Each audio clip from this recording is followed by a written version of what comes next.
I've missed seeing all of you for the last few years. I've got to quantify a couple of things from some earlier comments before I start. Eddie Gonzalez's comments about those 2 episodes, I just have to say they were entirely true. Before I developed more humility, they were true. Jane Gamble, yes, I took her to Walgreens. It was a slight emergency, I guess, before at the Mississippi meeting. What Jane failed to mention, though, was next to Walgreens in Jackson is Krispy Kreme. And the hot light was on, but Jane had only had Krispy Kreme from a grocery store, which is, doable in an emergency. She goes, "What's that light?" I said, "Jane, that's the hot light." She goes, "What does that mean?" I said, "The donuts are coming off the rack. They're so hot, they'll burn the roof of your mouth." I said, "It's the greatest feeling ever." I know you appreciate that, Bonnie. So took Jane, we went through, got a dozen hot ones, went to the Jackson Country Club. She ate one. She said, "This is not like the ones I get from the grocery store at all." The third thing I want to quantify, Eric Voges, very congratulations. I guess they did prove that tab causes male baldness. And so, in honor of you, I didn't drink tabs, but I'm gonna take this hat off in honor of your tab-induced male baldness. Anyway. As I said, I've missed seeing all of you. Before I forget, there's a couple of special guests here. My older brother, Roger, is here. He's the patriarch of our family, the smartest one in our family, the only one that has a PhD. He survived a lot of stuff after the war and everything. My brother, Roger's here. Yep. I have another brother here, too, from another mother, Bill Leong. USTA meetings, everybody thinks Bill's my older brother, I think. So, but Bill Leong's been a long-time friend. I think he's running USTA now, right down there, if they listen to you. Anyway, okay. But I want to thank the Southern patrons and the Lucy Garvin Hall of Fame Committee for what is the ultimate honor for me. And it's extra special to be inducted into a Hall of Fame named after Lucy Garvin, who is my longtime mentor and very good friend. But thank you, Lucy. I'm very honored. I'm also honored to be going in with Paula Hale. Paula epitomizes, as you've already heard, and all of you that know her, and those of you who don't know her, you know about her now. She epitomizes the ultimate tennis volunteer, who is the heart of our association, USTA Southern, our states, and the USTA. I mean, without all the ones of you in this room, all of you that volunteer so much time and support the staff, there's no way we could have done what we did without all of you. And that's what makes our association, the state associations, and the USTA great. It really is. And we appreciate that. I mean, it's almost going to sound like I'm plagiarizing some of Paula's speech, because I'm only here because of the support I've had from several families. And that's what mine's all about. It's really not about anything I did, but it's the support I've had for my families. And first is my immediate family. We all know what a rock John was. And right beside John was his rock, Francis. And I learned that from John. And my rock for almost what will be 50 years this year has been Bonnie. And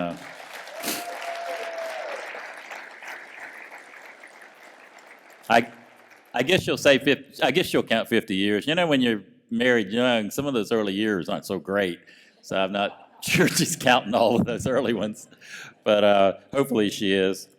But she's been a rock for me and our kids. And our kids turned out great thanks to her. You know, she was at every game, every tennis match, every soccer game, every baseball game, every basketball game, all the sports they played. She was there for all of them because I was gone. And even when I was a teaching pro first, and then after that. So she was there for all of it. We're very proud of all that they've accomplished, and their spouses also. And they've given us 6 wonderful grandchildren. You know, 5 are here, and we're very glad they're here. My second family is my tennis family. And part of that tennis family are these Hall of Fame members that are already here, just incredibly amazing. Hugh Thompson graciously reminded him that when he finished his coaching career at Auburn and came to Atlanta, I was maybe his first victim. And Hugh is the only person I've ever lost to who didn't tie his shoes, and also he left the plastic on the wrapper of his handle. And Tom and Brian were there, so at the changeovers, Hugh and I were talking tennis and all for probably 5 minutes, and they're out there going, what are you doing? Well, it just prolonged the beating that I got from Hugh, you know. And of course, the great Roy Barth. Roy will, I want a great point on Roy in a match. And like all the pros, if you talk to all these famous pros, they remember these things, you know, and Roy still remembers that. And he wrote it in his byline to his book that he gave me. But probably the greatest point, sorry, Roy, the greatest point I've ever won in my little tennis career was against you. So thank you, Roy, for that. My second family is my tennis family. The support from all of our committees, and as Sandy mentioned, all the boards over the years, it's just been phenomenal. He mentioned the events you named after me, and I'm very honored by that. That Junior Cup is a 9-state team event. Initiated by Lucy Garvin back in the 80s, I guess, and further perfected by Mary Lou Hamrick and Eric Voges in Chattanooga. And I'd be remiss if I didn't give a shout out to North Carolina for their first win in that cup ever this past year. Congratulations, North Carolina. I do have to mention that Georgia won it for the first 25 years. Yeah. South Carolina squeaked a win or so in there. But North Carolina, first time ever, and that was huge. That was huge. During my 30 years with Southern, I seldom stayed in the South in hotel rooms, believe it or not. And we did travel a lot, you know, probably 35, 40-something weekends a year. And I stayed with a lot of you in this room. In Greenville, I stayed with Lucy and Bob dozens and dozens of times. We talked tennis. They talked more tennis, you know. Every time, if I was going to North Carolina, coming back through, I stopped in Greenville. Louisville, Kentucky. In the early days, I stayed with the Vargas, Don and Shirley. Shirley and I would have a midnight snack many times. She'd fix it for me. Then I stayed with Curly Davis. Remember Curly? And over 10 years, I stayed with the Hamricks, at the Hamrick Inn, I called it. And I stayed with them so much, I think their kids thought I was a relative. But it was so much fun. North Carolina in the early days, I stayed with Herman and Dottie in Greensboro. And I stayed with Cy a lot in his bachelor pad in Raleigh many times. And then at the most recent times in recent years, I stayed with Kelly and Greg. And their dog really liked me. So, Alabama in the early days, I stayed with Newton Cox. You know, from the looks of it there, you know, I may have been the only one to ever stay there with Newton. But we had good times there. I had a lot of meals in Alabama with Lane Francis and William Fain. A lot of meals, healthy meals. His wife Cheryl is a nurse, and she'd check up on us. Tennessee with the Voges family. Many healthy meals with Eric Voges at the Macaulay School, where it was nutritional. I won't mention those times at Champy's Fried Chicken and other places like that. But staying with friends took the sting out of travel. It really did. I have a third family here, a lot of families. My early students from the 70s and 80s. There's a couple of tables of them over here. And I really appreciate them coming. They took a lot of lessons in the 70s and 80s. You know, we didn't really have a lot of drill programs like the academies do today, so they took private lessons. Their parents, some of them needed 2 or 3 a week, you know, which was good. But they put food on the table for us. But it's a great group of kids. Well, they're not kids anymore, but you know, among them are tennis pros, business owners, company presidents, world-renowned nutritionists. I'll have more on that later. But we're proud of all that they've accomplished and the examples they set for our kids. They babysat our kids and other things like that. So, and a lot of them have come a long ways to be here tonight. So I really, really appreciate that. And I thank your parents for that too. So.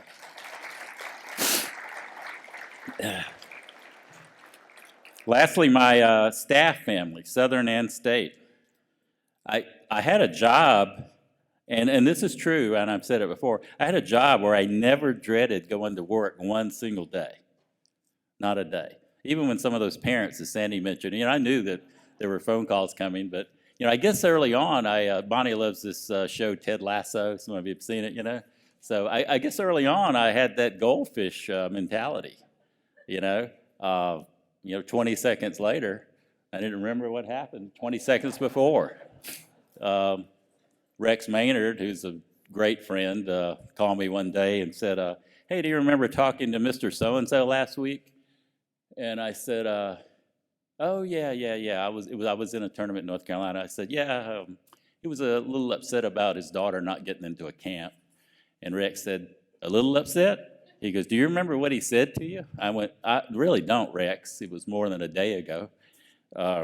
So he told me, and I said, wow, he was pretty upset, wasn't he? Yeah. Rex said, I told him if he ever spoke to you like that again, his daughter would never get in a tournament in South Carolina again. So thank you, Rex. Rex and many others defended me, and that was how that was. The state EDs and their staffs are vital to Southern. I mean, they're it's like the U.S. soccer coach caught a little flack at the World Cup, that little event over there, because he had a shirt on that said states.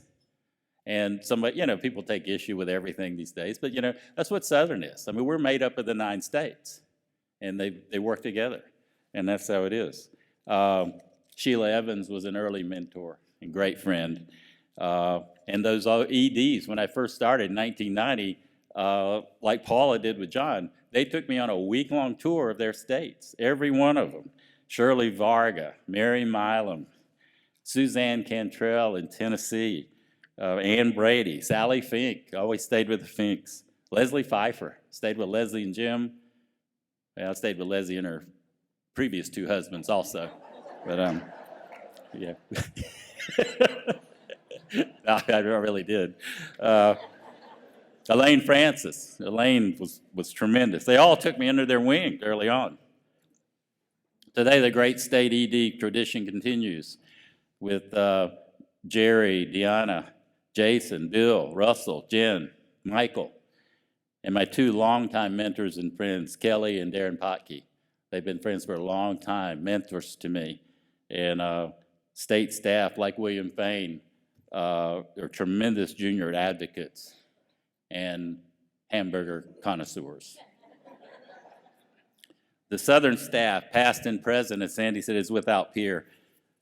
John was like a brother to me. Not, we were friends. I mean, John befriended all of you. Every board, every president, he genuinely befriended you.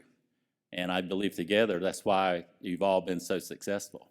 But he really was more like a brother to me. He looked out for me over the years.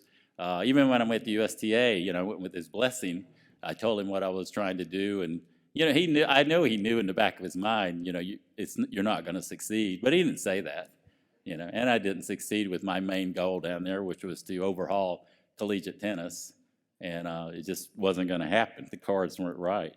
But I know he's proud that John, when Matt became Southern's ED, and Matt grew up in the South, watching Matt run around in Macon when he was a junior with Chuck Hatfield and Darryl McDowell. It doesn't seem like that long ago.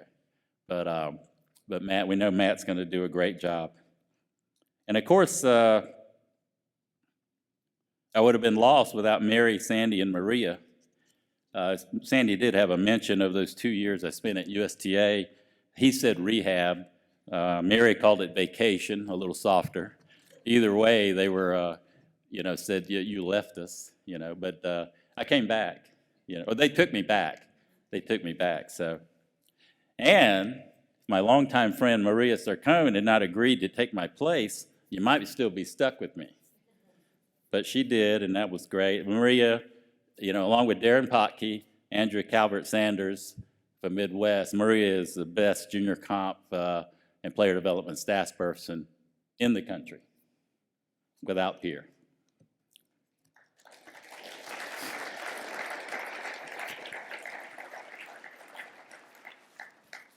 Those are my families. Now, Sandy did give a few stories there, so I'll give you one. I'll just give you one of my many legendary eating episodes with John. The office used to be in Sandy Springs, and Georgia was up somewhere in the office. Sheila was upstairs, John and I, and the others were downstairs. The office backed up to El Azteca, one of the top Mexican restaurants in the city. And, John and I were both tennis pros. When we started with Southern, both of us were probably minimum 50, 60 pounds lighter. And it didn't take long to put that weight on, and I had to when I retired, I had to take it off. John was so funny, when John was in the midst of battling, and we looked at each other and he goes, well, we both lost 50 pounds by different routes, So he never lost his sense of humor. But anyway, Paige Love, who is a world-renowned nutritionist. She's a nutritionist for the WTA Tour, a lot of touring pros and others, and she became that. Early on, she decided that when she saw the shape that John and I were getting in, she stopped by at lunchtime to go eat lunch with John and I. And in 3-4 days a week, we go to El Azteca because it was convenient, So we went to El Azteca. Paige ordered a salad. John and I ordered for John and I said 4 Speedies with rice. Eddie knows what those are. And Paige said, who else is coming? And I said, nobody. That was John and I's normal meal, 2 Speedies with rice each. So that's why it didn't take us long to get that weight gain, Francis. We didn't see Paige at lunch much after that. She went on to bigger things. There are a lot of other alleged stories involving Mary, Sandy, Eric Voges, of course, most of which are too strange to possibly be true, so I'm not going to bore you with those. But they might be in my ongoing memoir that I'm doing, Diary of a Meat-Eating Tennis Pro. But it's been, this is a wonderful evening. I thank my family and everybody for being here, all my friends for being here, former students, and all of you. It's great to see you. I've missed you. Listening into what's going on with the meetings and everything, you're still doing great stuff. And the other award winners tonight were tremendous. Paula, you're the ultimate. You're one of the, like your presenters and others in this room, you're one of the ultimate volunteers. That's what drives our association and makes it great. And I congratulate on you on that, and I'm honored to share the stage with you tonight. But I owe everything to my family and to my tennis families. And I thank you for this evening. Thank you.